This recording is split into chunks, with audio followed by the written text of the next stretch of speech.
अच्छा चलिए, स्वामी प्रसाद मौर्य को क्या बोलोगे? जवाब दीजिए। मैं बार बार एक बात बोल रहा हूं, अभी कुछ नहीं, आप 10 सेकंड नहीं, मैं 10 सेकंड नहीं दूंगा, 10 सेकंड बाद 10 सेकंड दूंगा। एक तरफ सनातन को लेकर जो शब्द कहे जा रहे हैं वो आपने सुने, दूसरी तरफ पाकिस्तान से बात कही जा रही है वो सुनी।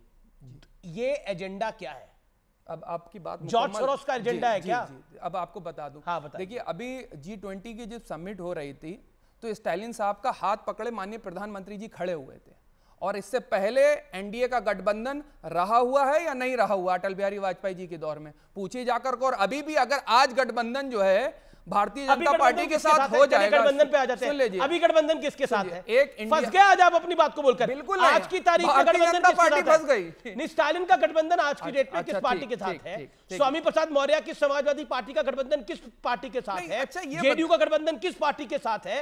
जवाब देंगे कुछ? बिल्कुल दे रहा हूं। हाँ, बताइए किसके साथ? सुनने का सब्र अगर होगा, सब्र होगा, नेशनल कॉन्फ्रेंस शांति, सब्र किया। जवाब देखिए क्या है, क्या भारतीय जनता पार्टी जो है हर चीज का सर्टिफिकेशन बांटने लगी। जब इनके साथ कोई होता है, महबूबा मुफ्ती इनके साथ गठबंधन करेंगी तो वाह वाह क्या महबूबा मुफ्ती के साथ गठबंधन करा, तब वो समर्थक हो जाएंगे। और उसके बाद जो है, सुन लीजिए, नीतीश कुमार के साथ इनका गठबंधन टूटता है, उसके बाद महाराष्ट्र के अंदर गठबंधन टूटता है, और आज गठबंधन कर ले इनके साथ। मैं चैलेंज करता हूं, आज इनके साथ गठबंधन अगर कर लेंगे तो खुशी खुशी ये एक्सेप्ट कर लेंगे, क्योंकि पॉलिटिकल बेगैरती जो है वो भारतीय जनता पार्टी ने लाद रखी है। प्रेम शुक्ला साहब इस चीज का जवाब देंगे नहीं कि क्या कहे फिर अटल बिहारी वाजपेयी जी की आइडियोलॉजी? जी बताइए। ओके, प्रेम शुक्ला से मैं पहले जवाब लेता हूं, फिर आरएसएन जी आपके पास आऊंगा। प्रेम शुक्ला, रिस्पॉन्ड।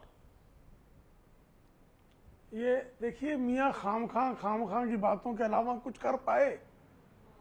इनकी बातों में ये है कि अगर आतंकवाद को 370 का संशोधित करके घुस के मारा है तो अच्छा काम नहीं किया। अरे हमारे जवान शहीद हो रहे हैं साहब, आतंकवाद की घटनाओं में हमारे जवान शहीद हो रहे हैं। प्रेम जी, मियां खामखा शहीदों के ऊपर तो कम से कम आप दिलासा दीजिए ना देश को। शांत रहें।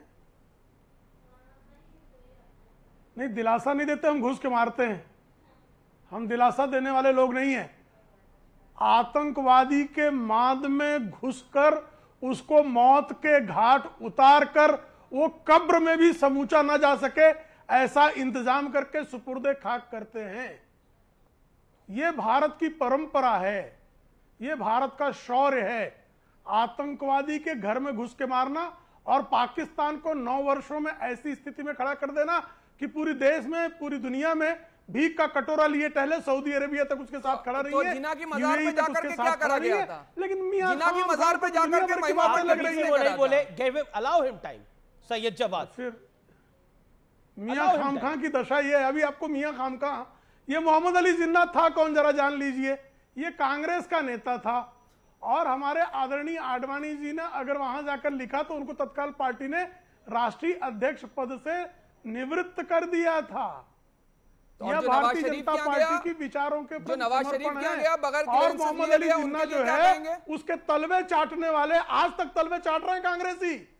अलीगढ़ मुस्लिम यूनिवर्सिटी से जब उसकी तस्वीर हटाने की बात होती है तो कांग्रेसी ऐसे स्यापा करते हैं जैसे उनके अब्बा हुजूर की तस्वीर हटाई जा रही है। तो ये आपकी जो दशा सपाई और कांग्रेसी, और विशेष करके आप जिस अल्पसंख्यक समुदाय की दुहाई देकर जो है राजनीति में आतंकवाद का समर्थन करते हैं, राजनीति में जो है भ्रष्टाचार का समर्थन करते हैं, सनातन धर्म के विरोध में कोई कह सनातन को हम नष्ट कर देंगे, आप गोडसे का समर्थन करते हैं नहीं करते हैं? तर्क देने खड़े हो जाते हैं। नहीं, आप तो गोडसे का समर्थन करते हैं, मैं गोडसे का समर्थन नहीं करता, लेकिन आप मोहम्मद अली जिन्ना के तलवे चाटते हैं। आज भी पाकिस्तान के तलवे चाट रहे हैं, और पाकिस्तान की जो तलवा चाटने की आपकी क्रिया है, बिरयानी खाने मनमोहन सिंह नहीं गए थे। बिरयानी खाने कभी मनमोहन सिंह नहीं गए थे, बगैर क्लियरेंसेस लिए नवाज शरीफ की की शादी में तो पहुंच गए थे। नहीं, प्रेम सर को जवाब तो दीजिए, पूछिए ना। जो तलवारों के बिरयानी खाने कौन चला जाता है? RSN Singh on screen, no one else. RSN Singh बेगैरती छोड़ दीजिए, पॉलिटिकल बेगैरती छोड़ दीजिए जो ओढ़ रखी है, जनता देख रही है। जी okay, you made your point. यहां पर पॉलिटिकल बेगैरती की बात हो रही है आरएसएन, लेकिन मैंने आज जब ये कार्यक्रम शुरुआत करी थी तो कहा था कि कश्मीर टू कन्याकुमारी चलेंगे। कश्मीर से कन्याकुमारी तक जब हम पहुंचे तो हमने देखा कि एक तरफ तो पाकिस्तान की वकालत करने का प्रयास हो रहा है। कुछ लोग तो ये भी कहते हैं कि इस देश की सरकार को तो पाकिस्तान कुछ मदद करेगी तभी हटेगी, और दूसरी तरफ सनातन के ऊपर निरंतर अटैक हो रहा है। मतलब ऐसा नहीं है कि एक किसी ने बयान दिया और वो चुप बैठ गया, गलती से बोल दिया, त्रुटि हो गई। ये तो प्लान्ड लगता है, ये एक एजेंडा लगता है। ये देखिए,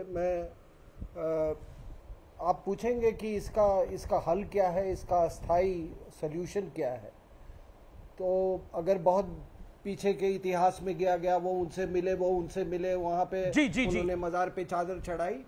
मेरे हिसाब से इतिहास में जो भी हुआ, वो जो थ्रेट परसेप्शन है हमारा जिहादी प्रॉक्सी वॉर का, उसकी विस्तृत जानकारी हमको नहीं थी। जैसे कि कभी इसके पहले, आज से 7-8 साल पहले आपने कभी गजवाए हिंद का सुना था?